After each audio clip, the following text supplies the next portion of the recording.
Liam stood at the edge of the shattered ridge, staring across the ashen valley where smoke drifted in thin sheets. The war between humans and the Saraxi had torn through 5 colonies, leaving broken settlements and silent fields in its wake. He had been deployed as part of a rescue squad, yet most of the missions ended in little more than searching ruins for survivors who never answered. His armor felt heavier with every day spent on this frontier. He paused when he heard a sound carried by the wind. At first he thought it was a sensor glitch or the echo of falling debris, but then it repeated, thin and wavering. He moved toward a collapsed transport pod that lay half buried under stone. His visor scanned its torn frame and picked up faint organic heat inside. He forced the hatch open and found a small Saraxi child curled under a shattered panel. The child's pale skin shimmered faintly in the dim light, and its eyes were wide with fear. Liam knew the Saraxi were physically fragile compared to humans. Their bodies were tall and slender, built for low-gravity worlds, and their offspring even more vulnerable. The child trembled as he approached. He lowered his weapon, removed his helmet, and knelt down, speaking in a calm voice. He did not expect the child to understand, but his tone alone eased its panic. A distant boom shook the ridge. He glanced up and saw shadows of aerial drones circling. They were not human drones. He knew the Saraxi strike teams would be searching for the child. If they found him with it, they would assume he had taken it hostage. If his own soldiers found him, they might assume he was using it as a shield. Either way, neither side would listen. He lifted the child gently. It clung to his chest, frightened but trusting his steady arms. Liam ran through the ravine toward the abandoned shelter, where his squad had once stored emergency supplies. As he moved, he kept his body between the child and the falling dust from the sky. The drones had begun firing warning shots to flush out anything alive. Inside the shelter, he sealed the door. The thick walls shielded them from the scanning beams outside. The child shivered against him. He gave it water from his canteen and tore open a ration pack, offering it what soft portions he could. The Saraxi did not eat the same food as humans, but the child accepted the drink. It leaned against him with a tired sigh. Liam took a moment to breathe.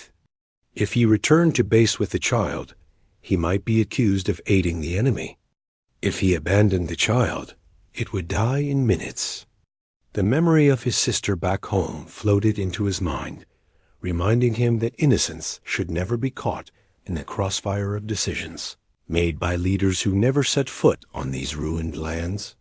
The ground rumbled again.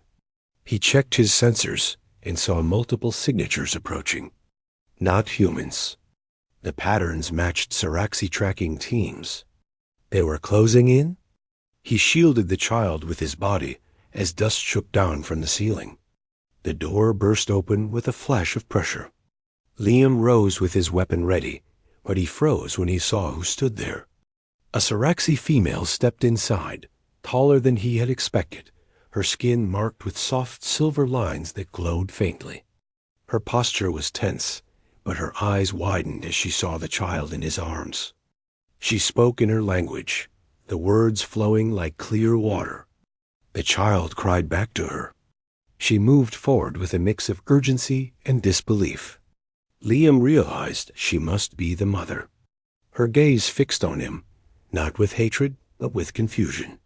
A human soldier holding her child, protecting it, feeding it, shielding it from harm, made no sense in the logic of war. She spoke again, and this time her tone softened. She extended her hands, and the child reached for her. Liam handed it over, slowly and with care. The mother held the child close, checking its injuries and murmuring in soothing tones. When she looked back at Liam, her expression carried something he had never seen in a Saraxi face directed at a human. Gratitude. Behind her, the other Saraxi soldiers waited, watching with suspicion.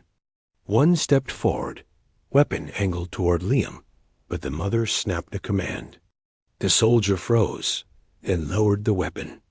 Her authority was absolute. She examined Liam's battered armor and the burns across his arms from falling debris. With deliberate calm, she touched a small device at her wrist. A moment later, a faint blue field enveloped Liam. His visor registered a harmless energy pulse. It stabilized his heartbeat and eased the pain in his injuries. She was healing him. He did not know how to react. Every briefing he had received insisted the Saraxi viewed humans as territorial aggressors. Yet the way she looked at him now was not the gaze of an enemy. It was the gaze of someone who recognized an act that crossed every boundary set by conflict. She spoke again, slower this time. Liam could not understand the words, but he recognized the gesture as she touched her chest, then pointed to him, then to the child. It was a declaration that she acknowledged his actions. She lifted the child and stepped aside, allowing him to exit the shelter with her. The other Saraxi formed a protective ring around them as they moved through the ravine. Liam expected at any moment to be taken prisoner. Instead, she guided him toward a transport vessel hidden behind a ridge. Inside, the lighting was soft and the air carried a faint scent of minerals. She secured the child in a cradle-like seat, then turned to him, gesturing for him to sit. When he hesitated, she guided him gently. The transport lifted. Through the window, he saw the ruined valley below. The Saraxi mother stood near him, watching him with a thoughtful stillness. She was studying the way he had placed himself between the child and danger. She was recalibrating her understanding of humans based on his single decision to protect what others would call an enemy. As they reached a larger cruiser, he felt a flash of fear. This was deep inside Saraxi territory. He had no idea what awaited him, but there was no hostility in their movements. The mother led him through the corridors, her steps steady. The other Saraxi watched him with intense curiosity rather than aggression. She brought him to a chamber filled with soft energy fields and healing devices. She motioned for him to sit on a platform where a diagnostic light swept over him. Machines hummed gently, repairing his burns and bruises. The child, now calmer, rested in her arms. Every few moments the child looked at Liam with wide eyes filled with recognition. The mother spoke to him again. He could not understand her words, but the tone carried a quiet insistence. She placed a hand on his shoulder with a surprising gentleness. Her gaze was firm yet respectful. She was trying to convey that he had changed something, that his decision to protect the child had disrupted a long chain of hatred between their species. He wished he could explain that it had not been a strategic choice. It had been human instinct. No child should suffer for a war it never chose. Later, she brought him before a council chamber where several elders stood. They examined him, the records of the rescue retrieved from their scanners, and the child's condition. She spoke with clarity, describing his actions. The elders regarded Liam with a depth of consideration he had never expected from the species that once viewed humans as reckless destroyers. The eldest stepped forward and addressed him in halting human speech. The translation was rough but understandable. The elder explained that the mother had claimed him under an ancient Saraxi tradition. According to their customs, anyone who shielded a child in mortal danger was bound in a sacred trust with the family. The mother had invoked this tradition, not as ownership, but as something deeper. She intended to honor him, protect him, and ensure his place among them. Liam stood stunned. He had expected imprisonment or interrogation. Instead, he was being recognized in a way he never imagined. The mother looked at him with calm certainty. She had chosen to acknowledge him as someone worthy of respect and connection. He tried to protest, explaining that he needed to return to his people. The elder listened carefully, then replied that they would not hold him against his will. But the mother stepped forward, speaking with quiet intensity. The elder translated again. She wished for him to stay until the child recovered fully. She wanted to repay his act with her own protection. She wanted to learn more about the humans who could act with such compassion.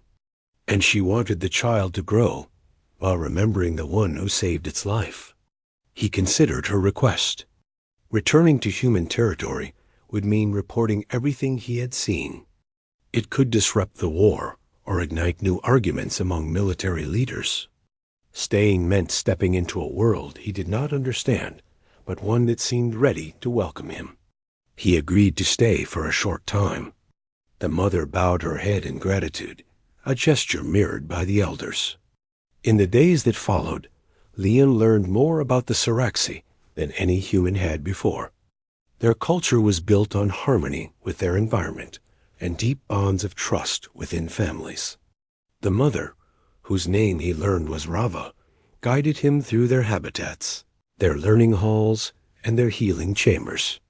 She introduced him to the child's caretakers and allowed the child, now healthy and lively, to explore under his watch. The child often clung to him with innocent delight. Rava watched these moments with soft approval. The Siraxi soldiers who once viewed him with suspicion now regarded him with newfound respect. They trained beside him, shared meals with him, and asked careful questions about human customs. He found himself answering with surprising openness. Rava became his closest guide. She moved with calm precision, her presence